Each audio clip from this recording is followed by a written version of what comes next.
नमस्कार, मैं डॉक्टर हेमलता काटे, हिंदी विभाग, बाळासाहेब देसाई कॉलेज, पाटण।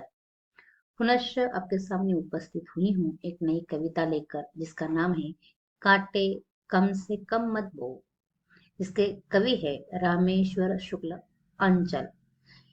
इस कविता के माध्यम से कवि ने मन को सकारात्मक किस प्रकार करना है या सकारात्मक मन किस प्रकार रखना है और क्यों रखना है, इसका कारण बताया है। क्योंकि मन ही आपकी शक्ति और ताकत होती है। अगर मन सकारात्मक होता है तो सफलता निश्चित रूप से मिलती है। मन नकारात्मक होता है तो हमें सफलता प्राप्त करना इतना आसान नहीं है।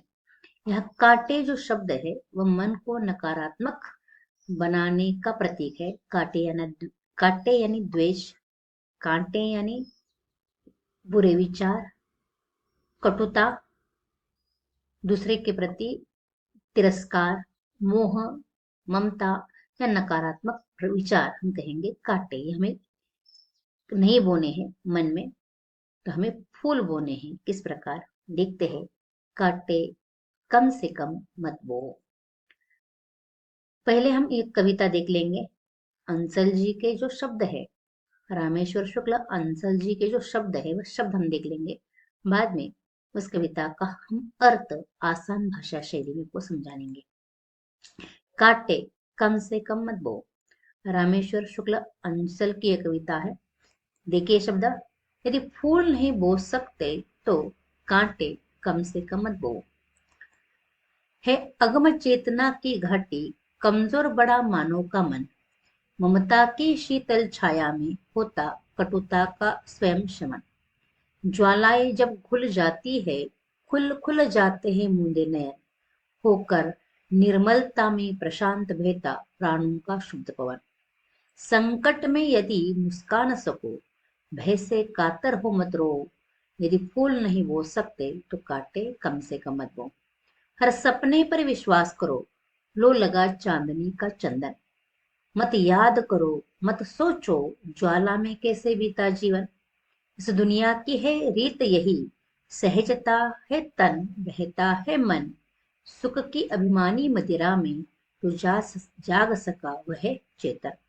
इसमें तुम जाग नहीं सकते तो सेज बिछाकर मत सो, यदि फूल नहीं बो सकते तो काटे कम से कम मत बो।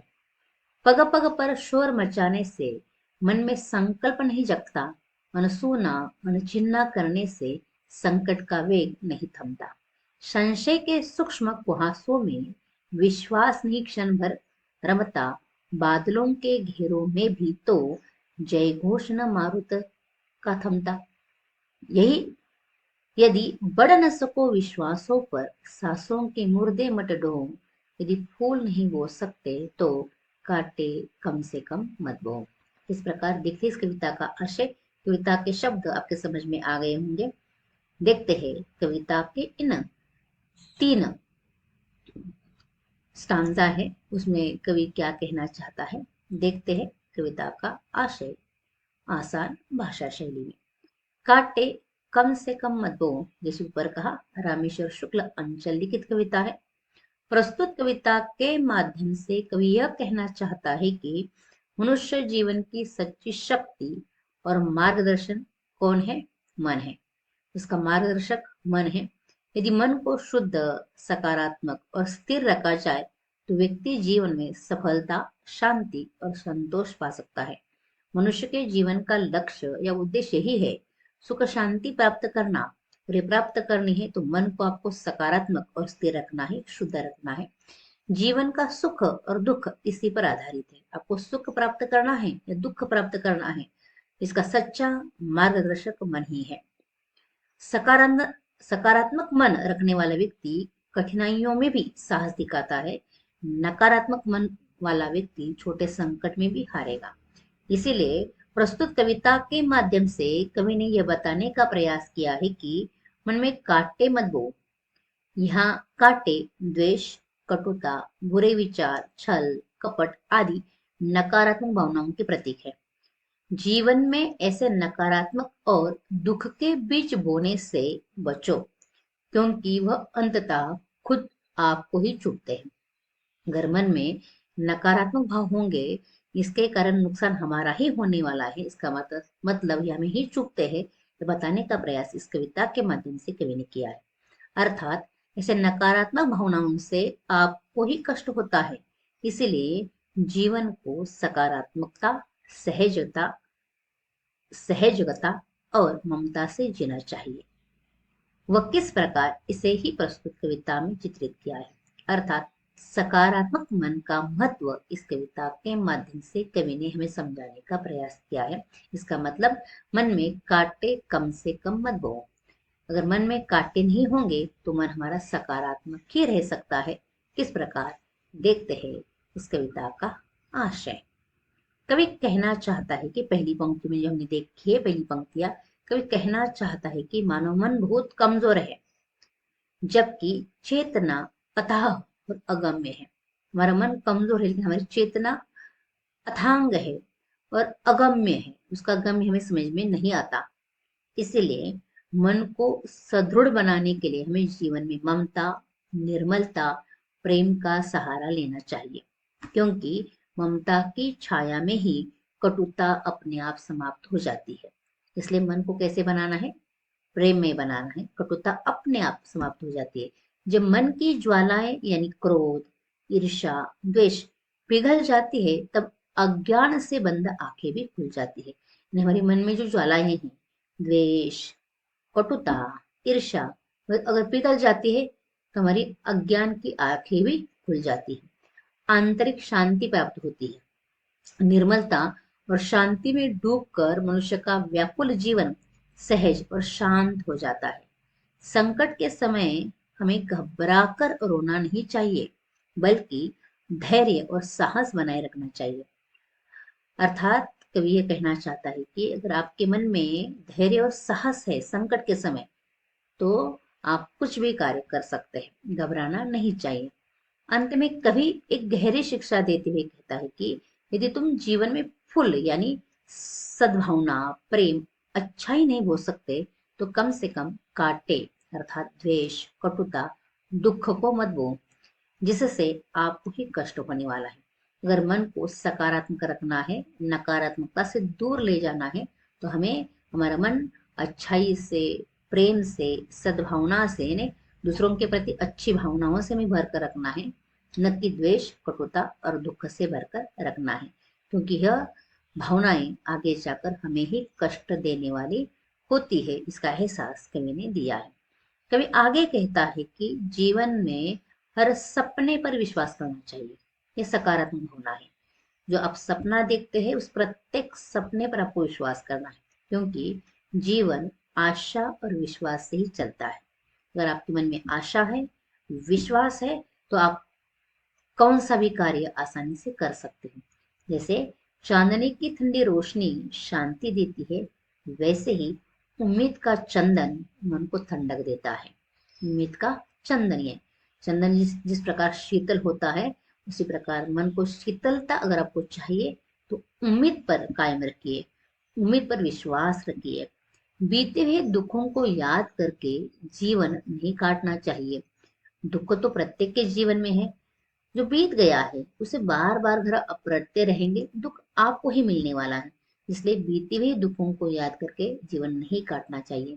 जो समय ज्वाला यानी कष्ट, संघर्ष में बीता है, उसे याद करने से केवल दुख ही बढ़ता है। दुखी हुई घटना को या बीती हुई घटना जो संघर्ष में बीती है, दुख में बीती है, उसे अगर याद करेंगे तो मन को दुख ही पहुंचेगा। इसीलिए दुनिया की यही रीत है, ये कभी समझाता है कि दुनिया की यही रीत है। शरीर दुख सहता है और मन भावनाओं की धारा में बहता है। ये शरीर का धर्म है दुख सहना और मन भावनाओं की धारा में बहना, यह रीत है। लेकिन जो व्यक्ति सुख के नशे में भी सजग और जागृत रहता है, अर्थात सुख में भी हम अपने वास्तविकता को न भूले, वही सच्चे अर्थों में चेतन कहलाता है। सुख आने के बाद आपके दुख के दिन है, आपने दुख झेला है, संघर्ष झेला है, इसका केवल एहसास रखिए, उसे पुनः याद मत कीजिए, पुनः याद मत कीजिए।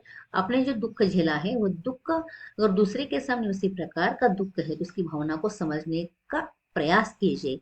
इसीलिए आप सच्चे अर्थ में सजग है, चेतक है, ऐसा कवि कहते हैं। यदि तुम इस जीवन में जागृत होकर जी नहीं सकते तो कम से कम आलस्य में सोने का बहाना मत करो। यानी अगर आपको जागृत होकर सोना है, केवल आलस्य के रूप में सोने का बहाना मत करो, ऐसा कवि कहता है।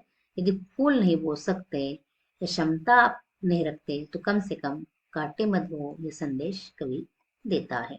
आगे कवि कहता है कि केवल शोर मचाने से और दिखावा करने से मन में संकल्प और दृढ़ता नहीं आती। यानी बताने से किसी को मुझे ये करना है, मुझे ये करना नहीं, ऐसा आपका संकल्प दृढ़ नहीं होता, ये संकल्प आपके मन में नहीं आता। उसके लिए आपको क्या करना है, बिना ठोस कार्य के हलचल मचाने से संकट का वेग नहीं रुकता, मनुष्य का जीवन स्थिर नहीं होता। यानी आपको ठोस कार्य करना है, तब आपके जीवन में स्थिरता आती है या आपका संकट दूर चला जाता है। अगर आप कार्य करेंगे, केवल दिखावा नहीं करेंगे, शोर नहीं मचाएंगे, प्रत्यक्ष कार्य करेंगे तो निश्चित रूप से आपके जीवन में स्थिरता आती है। कभी आगे कहते हैं कि संशय के छोटे छोटे बादल भी विश्वास को क्षण भर रहने नहीं देते, इसलिए मन में संशय कभी नहीं लाना चाहिए। यह संशय आपके मन में नकारात्मक भावना लेकर आता है और आपके विश्वास को तोड़ देता है। यानी यदि मन में भरोसा नहीं है तो अस्थिरता और डर लगातार बने रहता है। मन में भरोसा होना चाहिए, आशा होनी चाहिए, तभी जाकर आपका मन स्थिर रहता है और डर दूर चला जाता है। चाहे परिस्थितियां कितनी भी कठिन क्यों न हो, जो व्यक्ति सचेत और दृढ़ है उसका उत्साह और संकल्प कम नहीं होता। इसलिए मन सचेत और उत्साह और संकल्प से युक्त होना, यानी आपका मन सकारात्मक होना, ये कवि कहना चाहता है। अंत में कवि फिर से यह शिक्षा देता है कि यदि आप अपने विश्वासों पर आगे नहीं बढ़ सकते तो केवल सांसें भरने का बहाना मत करो।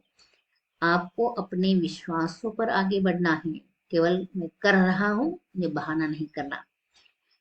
यही कवि कहना चाहता है कि यदि फूल नहीं बो सकते तो कम से कम कांटे मत बो। फूल यानी आपके मन में प्रेम अगर आप निर्माण नहीं कर सकते, सद्भावना निर्माण नहीं कर सकते, तो कम से कम आपके मन को द्वेष कटुता से भर उसे दुख मत पहुंचाओ, ऐसा कवि कहना चाहता है। इस प्रकार कवि ने जीवन को सजग, निर्मल और सकारात्मक दृष्टि से जीने की शिक्षा दी है। वह कब जिएंगे, अगर आपका मन सजग होगा, निर्मल होगा और सकारात्मक होगा, तब आप जीवन को भी इसी रूप में जी सकते हैं। इसके साथ जीवन में प्रेम, ममता और विश्वास बनाए रखने के लिए कवि ने कहा है।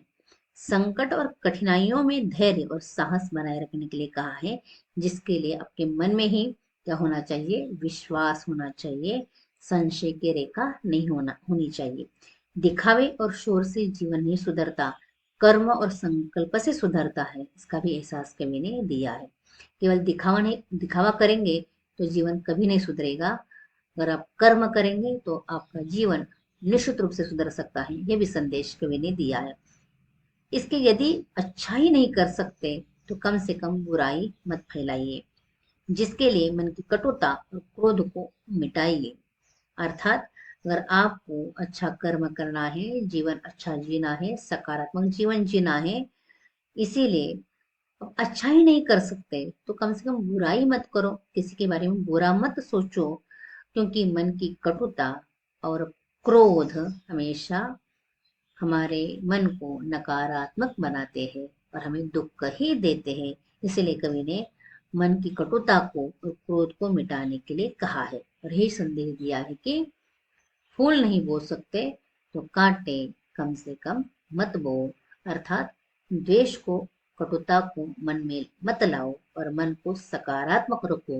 ये संदेश कवि ने इस कविता के माध्यम से देने का प्रयास किया है। यह कविता यहाँ समाप्त होती है।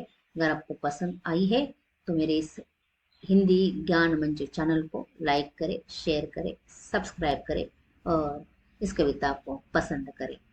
आपने ध्यान से सुना, धन्यवाद।